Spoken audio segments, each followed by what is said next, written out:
പുതിയ വീഡിയോയിലേക്ക് എല്ലാവർക്കും സ്വാഗതം. കൊളസ്ട്രോൾ പ്രശ്നങ്ങൾ ഇന്ന് വളരെ കൂടി വരികയാണ്. അതുകൊണ്ടുള്ള ആരോഗ്യ പ്രശ്നങ്ങളും ഇന്ന് കൂടുതലാണ്. കൊളസ്ട്രോൾ കൂടിയിരുന്നാലും അത് പ്രത്യേക ലക്ഷണങ്ങളൊന്നും കാണിക്കാത്തതുകൊണ്ട് പലർക്കും കൊളസ്ട്രോൾ കൂടിയിരിക്കുന്നത് അറിയുന്നില്ല. രക്തം പരിശോധിച്ചാൽ മാത്രമേ നമുക്ക് കൊളസ്ട്രോൾ കൂടുതലുണ്ട് എന്ന് അറിയുവാൻ സാധിക്കുകയുള്ളൂ. പലരും രക്തം പരിശോധിക്കുമ്പോൾ ടോട്ടൽ കൊളസ്ട്രോൾ മാത്രമാണ് നോക്കുന്നത്. അതുകൊണ്ട് വലിയ പ്രയോജനമില്ല. നമ്മൾ തീർച്ചയായിട്ടും ലിപ്പിഡ് പ്രൊഫൈൽ ടെസ്റ്റ് തന്നെ ചെയ്യണം. അതായത് കൊളസ്ട്രോളിനെ വകതിരിച്ച്, നല്ല കൊളസ്ട്രോളും ചീത്ത കൊളസ്ട്രോളും ഒക്കെ വകതിരിച്ച് അതിൻ്റെ വകഭേദങ്ങളെ അനലൈസ് ചെയ്യുന്ന ടെസ്റ്റാണ് ലിപ്പിഡ് പ്രൊഫൈൽ എന്ന് പറയുന്നത്. ആ ടെസ്റ്റ് കിട്ടിയാലേ നമുക്ക് കൊളസ്ട്രോൾ പ്രശ്നങ്ങൾ ഉണ്ടോ എന്ന് വിലയിരുത്തുവാൻ സാധിക്കുകയുള്ളൂ. കൊളസ്ട്രോളിൻ്റെ ലെവലിനെ പറ്റി നമ്മൾ അറിഞ്ഞിരുന്നു കഴിഞ്ഞാൽ നമുക്ക് അത് വളരെയധികം പ്രയോജനപ്പെടും.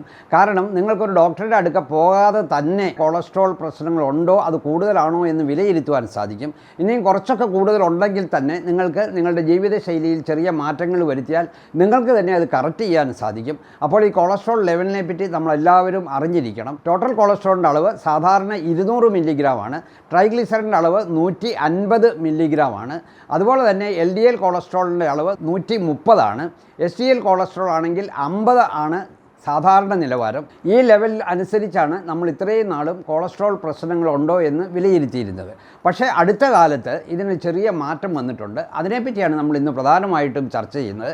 അതിനെപ്പറ്റി ചർച്ച ചെയ്യുന്നതിന് മുമ്പ് എൻ്റെ ചാനൽ സബ്സ്ക്രൈബ് ചെയ്തിട്ടില്ലെങ്കിൽ നിങ്ങൾ തീർച്ചയായിട്ടും അത് സബ്സ്ക്രൈബ് ചെയ്യുക. ആധുനിക വൈദ്യശാസ്ത്രത്തിൻ്റെ പുതിയ അറിവുകൾ ധാരാളം അതിനകത്തുണ്ട്. അതെല്ലാം നിങ്ങളുടെ ആരോഗ്യ സംരക്ഷണത്തിനും രോഗപ്രതിരോധത്തിനും അതുപോലെ തന്നെ രോഗങ്ങളെ ചികിത്സിച്ച് മാറ്റുന്നതിനും ഒക്കെ സഹായിക്കുന്നവയാണ്. അപ്പോൾ ഈ പുതിയ കൊളസ്ട്രോൾ നിരക്കുകൾ എത്രയൊക്കെയാണെന്ന് നമുക്കൊന്ന് നോക്കാം.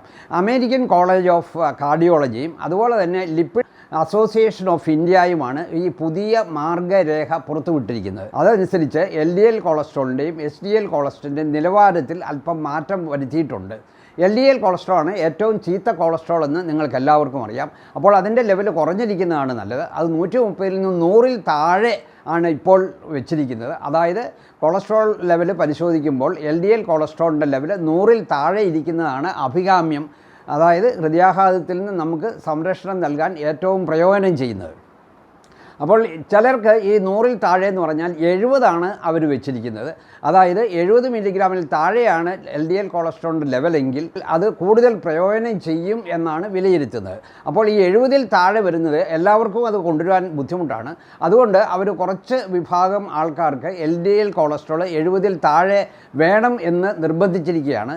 അതായത് ബൈപ്പാസ് സർജറി ചെയ്തിട്ടുള്ളവർ, ആൻജിയോപ്ലാസ്റ്റി ചെയ്തിട്ടുള്ളവർ, അതുപോലെ തന്നെ ഒരു മാസീവ് ഹൃദയാഘാതം വന്ന് ആൻജിയോപ്ലാസ്റ്റി ബൈപ്പാസും ചെയ്യാൻ ബുദ്ധിമുട്ടുണ്ടായിട്ട് അവർ മരുന്നുകൾ കൊണ്ട് രോഗത്തെ നിയന്ത്രിച്ച് നിർത്തുന്നവരുണ്ട്. ഈ 3 കൂട്ടർക്കും LDL കൊളസ്ട്രോൾ 70 താഴെ തന്നെ നിൽക്കുന്നതാണ് അഭികാമ്യം. അതുപോലെ തന്നെ മറ്റ് ചിലർക്കും 70 താഴെ നിൽക്കുന്നതാണ് വളരെ നല്ലത്. അതായത് ഈ ഹൃദ്രോഗ അല്ലെങ്കിൽ ഹൃദയാഘാത പാരമ്പര്യമുള്ളവർ, അതുപോലെ തന്നെ പുകവലിക്കുന്നവർ, പ്രമേഹമുള്ളവർ, അമിതവണ്ണമുള്ളവർ, അതായത് BMI 30 കൂടുതലുള്ളവർ, ഇവർക്കൊക്കെ ഈ ലിപ്പിഡ് പ്രൊഫൈൽ പരിശോധിക്കുമ്പോൾ LDL കൊളസ്ട്രോൾ 70 താഴെ നിൽക്കുന്നതാണ് ഏറ്റവും നല്ലത്. പിന്നെ നല്ല കൊളസ്ട്രോളായ SDL കൂടിയിരിക്കുന്നതാണ് നമുക്ക് ഹൃദയാഘാതത്തിൽ നിന്നും സംരക്ഷണം നൽകുന്നത് എന്ന് ഇന്ന് മിക്കവർക്കും അറിയാം. SDLൻ്റെ കൊളസ്ട്രോളിൻ്റെ അളവ് ഇത്രയും നാളും പുരുഷന്മാരിൽ 40 അതുപോലെ തന്നെ സ്ത്രീകളിൽ 50 കൂടുതലും വേണം എന്നാണ് ആവശ്യപ്പെട്ടിരുന്നത്. പക്ഷേ അതിൻ്റെ ലെവലിലും അല്പം മാറ്റം വരുത്തിയിട്ടുണ്ട്. SDL cholesterol 50 കൂടിയിരിക്കുക. അതായത് ഏറ്റവും കുറഞ്ഞത് 60 എങ്കിലും വേണമെന്നുള്ളതാണ് പറയുന്നത്. അതായത് സ്ത്രീകളിലും പുരുഷന്മാരിലും യാതൊരു വ്യത്യാസവുമില്ല. 2 കൂട്ടരിലും SDL കൊളസ്ട്രോൾ 60 കൂടിയിരിക്കുന്നതാണ് നമുക്ക് ഹൃദയാഘാത സംരക്ഷണം നൽകുന്നത് എന്നാണ് പറയുന്നത്.